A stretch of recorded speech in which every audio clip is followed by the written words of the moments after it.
I was 10 years old, and I held my mother's gun to my head, and I wanted to blow my brains out all over her wall. You must ask the question, why would a 10-year-old child want to die? 10 is a time to dream of being an astronaut, of being a soccer star, a football player, a preacher, a pastor, a doctor. But for me, life was so horrific, with so much vitriol and pain, I wanted to die.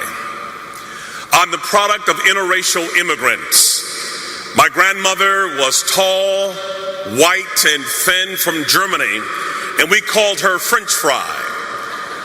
My grandfather was a big, burly black man from Cuba, and we called him Hamburger.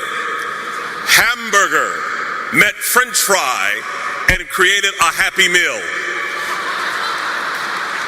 And these two immigrants produced 7 McNuggets with special sauce. We would joke that we would have Wiener Schnitzel with salsa for Thanksgiving. My grandfather had to hide the fact in the 1940s in America that he was married to a Caucasian woman. But one wedding anniversary, he had a flaw. He liked to drink overproof Cuban rum. And one evening he was inebriated. And a man saw them together and said to my grandmother, "Why would you be a nigger lover?"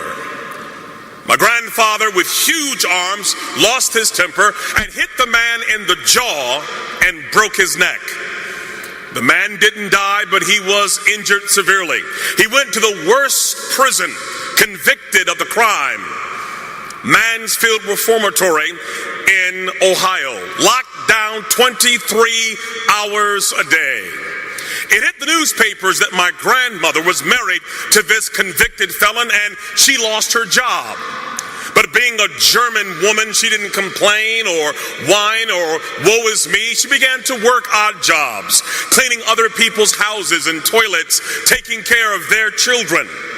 But as she was working, she would have fainting spells, passing out doing her job.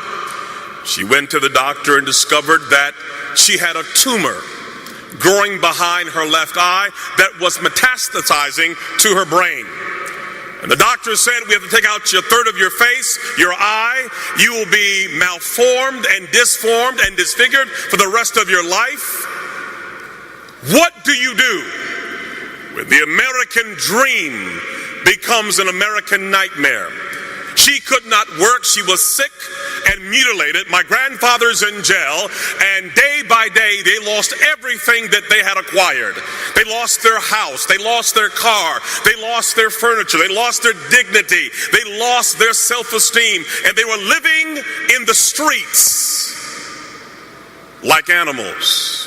My 3 uncles got hooked on heroin. They belonged to a gang called the Devil's Disciple, and my entire family became atheistic. No God, no prayer, no Bible, no hope. And my mother at age 14 was called by a pimp named Larry, who said to her, "What is school doing for you? You are sitting on a gold mine." She said, "Where?" He said, "You're sitting on it."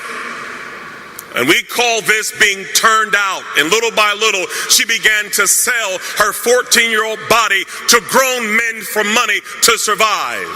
It's called turning tricks. And at age 16, she got pregnant. We call it having a trick baby. 2 strangers meet for a business transaction, and there's a mistake. The pimp said, "You can't make any money having a baby in the oven. We have got to kill this baby." They kicked her in the stomach. They fed her alcohol. They gave her drugs. They took a hanger and stabbed the baby over and over again. But the baby would not die.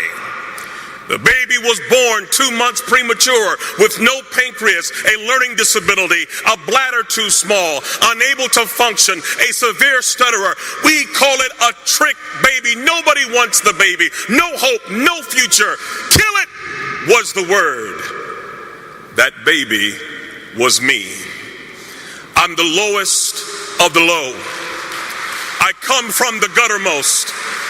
I come from a hellish condition. And so when I would go to school, I couldn't talk. I stuttered so severely from the trauma. My mother had a madam who hated men. Her name was Dolores, and she was a sadist. And when she would watch me, she would take a broomstick and stick it in a place where no boy should have any object in his body. And when you are tortured like that, you learn 4 things. Don't talk, don't trust, don't feel, and pretend nothing is happening. And by age 10, I had had enough. I wanted to die. And in my school, they put me in a boiler room with other kids who were dysfunctional like me, where we would finger paint all day long.